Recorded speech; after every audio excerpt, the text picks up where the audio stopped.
Olá, tudo bom? Bom, nosso vídeo de hoje é para falar sobre produção audiovisual. É uma área que eu atuo e eu queria poder falar sobre as etapas, né, da produção para pessoas que em Camaçari que desejam registrar, né, a nossa história, né? A gente tem um vasto potencial, né, para isso. A gente tem a sede do município com a sua história, a gente tem a Orla com a sua história, Abrantes, que tem um território histórico muito forte, e a gente tem também a zona rural, né, que é uma Camaçari que poucos conhecem. Então a gente tem um amplo leque, né, para explorar nesse sentido. Então eu pensei em poder dizer para as pessoas que desejam fazer esse registro através do audiovisual, né, entender as etapas da produção. Então, para falar sobre produção, primeiro a gente precisa entender que a produção é dividida em 3 fases. Primeira fase, que é a pré-produção, a produção em si, que é a execução do projeto, e o pós-produção, certo? Então, eu vou tentar dar alguns exemplos, né, de produções que eu atuei, mas tentar ser o mais simples em conteúdos caseiros, né? Hoje em dia a internet nos permite, né, que com o celular, como eu estou gravando agora, fazer um conteúdo, né, com informação, com praticidade. Então, essa é a ideia. Então, a primeira coisa que a gente precisa entender, para fazer uma boa produção, você precisa entender, definir qual o tema que você quer explorar.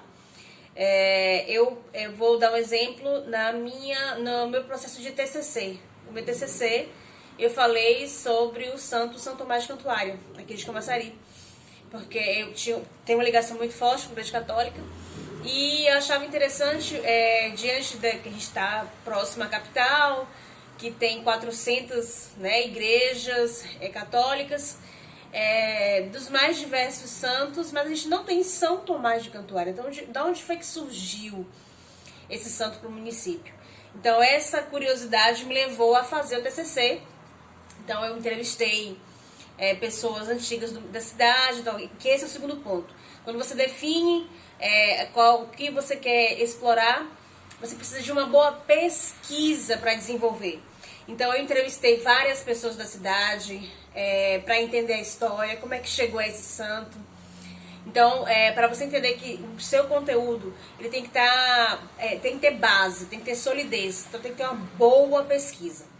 Depois que você faz essa pesquisa, que você constrói então o seu roteiro, né? Você precisa definir como é que essa mensagem vai chegar para as pessoas, qual é a linguagem que você vai utilizar. Você quer que um jornalista propague, né, seja o âncora, seja o apresentador, ou você quer que seja um ator, ou você quer que seja apenas uma narração. Então você precisa definir qual é a linguagem que você vai utilizar para esse conteúdo, né? Depois da linguagem que você vai escolher, você precisa identificar quais são as locações, né, onde você vai gravar. Então posso dar como exemplo esse lugar aqui, que é hoje o meu escritório, que está em reforma, né, mas é o melhor lugar onde eu tenho menos interferência de audiovisual, de auditivo, na verdade, não é audiovisual, auditivo. Então é o melhor lugar que eu entendo dentro da minha casa, que é melhor para desenvolver esse conteúdo. Então você precisa entender quais são os pontos que você vai gravar. Eu me lembro que no meu TCC, por exemplo, a gente gravou muito na catedral, né, São Tomás de Cantuária, porque era o melhor lugar que configurava para aquele tema. Depois que você pensa nas locações, né, que a gente chama de set de gravação, você precisa também pensar, né, para esse apresentador, para esse jornalista, sobre o figurino dele e os elementos de cena. Né, quando eu comecei a pensar esse vídeo, por exemplo, eu estou em um lugar que está em reforma, então tem muito cinza. Eu imaginei que usar uma roupa mais colorida, um brinco que chamasse não muita atenção, amarrasse o cabelo, que eu tenho o cabelo cheio, né, volumoso, né, e que tivesse apenas alguns elementos que pudesse dar uma cor, né. Eu coloquei ali uma casinha, os meus lápis do meu trabalho cotidiano. Então eu pensei que eu pudesse dar, né, essa harmonia nesse ambiente, logo que não tá tão elegante, né, o fundo, né, desse vídeo. Então você precisa pensar também no figurino, né? Quando você coloca, eu tenho a calopsita que tá aqui do ladinho, porque se eu deixar ela longe ela fica cantando, então eu tenho que deixar ela perto de mim. Então você precisa pensar nesse figurino, né, pra a imagem que você quer transmitir. Então, se você quer algo mais sério, se você quer algo mais sólido, ou se você quer que seja mais lúdico, então você precisa pensar também nesses elementos de cena, né, e no figurino do seu material. Aí a gente tem dois quesitos que eu posso dizer que é praticamente a mesma coisa, que é profissionais e equipamentos. Então, quando a gente fala em vídeo caseiro, você precisa pensar no celular que você vai utilizar, ou se você tem uma máquina profissional que você possa fazer esse material, se você pode fazer ele sozinho, ou se você quer ter alguém que possa lhe dar uma assistência para ver questão de áudio, né, de um ambiente que possa ser que alguém venha interferir, venha falar alto, e você pode pedir a pessoa para silenciar, ou a pessoa pode ficar atenta com você sobre a luz do lugar. Então, isso também tem que ser pensado, né? Quando a gente faz altas produções, a gente geralmente faz reuniões antes, né? Com o produtor, com o diretor de cena, com o diretor de fotografia, para entender quais os lugares em que a gente vai, quais são os horários que a gente geralmente vai gravar, para entender qual equipamento que a gente precisa levar. Equipamento de luz, equipamento de som, isso é muito importante. E as lentes também, quando a gente fala em altas produções. E é importante você também entender sobre documentação, né? Mesmo que você faça um vídeo caseiro, que você fale... Deixa eu pegar ela aqui para poder ela não... Que você faça vídeo caseiro, você precisa também ter o mínimo de cuidado e de zelo com a questão da documentação. Autorização de imagem,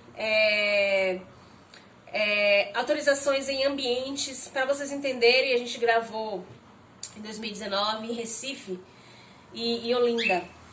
E a gente fez uma gravação lá para o SBT Nordeste. E Olinda e Recife, a gente tem todo um cuidado de onde ia gravar, porque muitos lugares, para gravar, é preciso autorização da prefeitura. Então, você precisa entender para onde é que você vai, e para quando você chegar nesses lugares, você já ter toda a base documental em mãos, para que não inviabilize a sua gravação. Né? Então, até aqui em Camaçari, se você for para uma área privada, por exemplo, você precisa entender onde é que você vai. E tudo isso é pensado, é pré-produzido, para que você não tenha, né, nenhum empecilho no momento da sua gravação. Tente também ver o seu orçamento, né? Por mais que seja um vídeo caseiro, orçamento, ele é importante. Porque você tem custos com alimentação, você tem custos com alimentação, com transporte, né? Com alguma coisa de equipamento, quebrou, né? Ou, sei lá, precisa de uma bateria. Então, tudo isso você precisa entender também qual é o seu orçamento. Por mais que seja uma gravação caseira, né? Você precisa estar atento a esse quesito, né? Depois de tudo isso, quando a gente tem o roteiro pronto e a gente está prestes a sair para gravar, é preciso entender que você precisa fazer uma decupagem, né? Pegar todo o material que você tem, todo o seu roteiro e decupar. O que é isso, decupar? Primeira cena que eu quero... você precisa planejar. Para que seja bem executado, o audiovisual exige que você planeje, é muito importante. Então, decupar é você pegar todo o roteiro que você construiu e eu vou gravar a primeira cena de entrevista, digamos que no Rio Parafuso, ali no Rio de Parafuso. E qual é o melhor horário para poder a gente fazer isso? Bom, Rio Parafuso, se eu gravar lá 15 horas da tarde, né, se eu planejar estar lá 15, 16 horas, considerando montagem de equipamento, considerando atraso de um entrevistado, é melhor eu gravar lá à tarde, por exemplo, né, 15 horas, porque eu pego um pôr do sol bonito. Então isso é decupagem, senhor. Vou gravar uma cena em Parafuso, certo? E qual horário? À tarde, porque eu pego um pôr do sol, eu pego uma imagem bonita. Então você precisa decupar o seu roteiro para você entender os horários de gravação em que você vai fazer. Ou de, não quero à tarde porque para mim a luz vai ser mais complicada, estou gravando só com o celular. Então você precisa entender tudo isso. Quando você vai também para essas gravações, é importante você montar um kit de produção, que a gente chama. E isso fica na pré-produção. Esse kit, eu preciso fazer um kitzinho de lápis, caneta, papel, de farmácia, né, ter o mínimo de um remedinho para dor de cabeça, um remedinho de enjoo, um remedinho para dor de barriga. Então essas coisinhas é importante que você tenha para que os imprevistos eles sejam tenham o máximo de controle, né? A gente chama de kit de produção também, que é importante. E por fim, no processo da pré-produção, é a ordem do dia, né? Que a gente chama, que é justamente essa decupagem que vai lhe ajudar a entender a sua ordem do dia. A gente vai gravar, a ordem do dia é montar o dia, né? Então eu vou gravar na segunda-feira, às 15 horas, em parafuso. Então eu preciso entender que eu quero um assistente, uma pessoa que me ajude, me auxilie. Aí eu vou pegar essa pessoa em algum lugar, de carro, de Uber. E a ordem do dia vai definir. Sair de casa às 14 horas. Pegar fulaninho às 14h30. Chegar na locação às 15 horas. Você monta uma ordem, um cronograma, para que você possa entender qual horário que você vai estar gravando. E é mais ou menos isso. Então essas são as etapas da pré-produção. Eu espero que tenha ajudado você a entender mais. E no próximo vídeo eu vou estar falando sobre produção. Obrigada e até o próximo vídeo.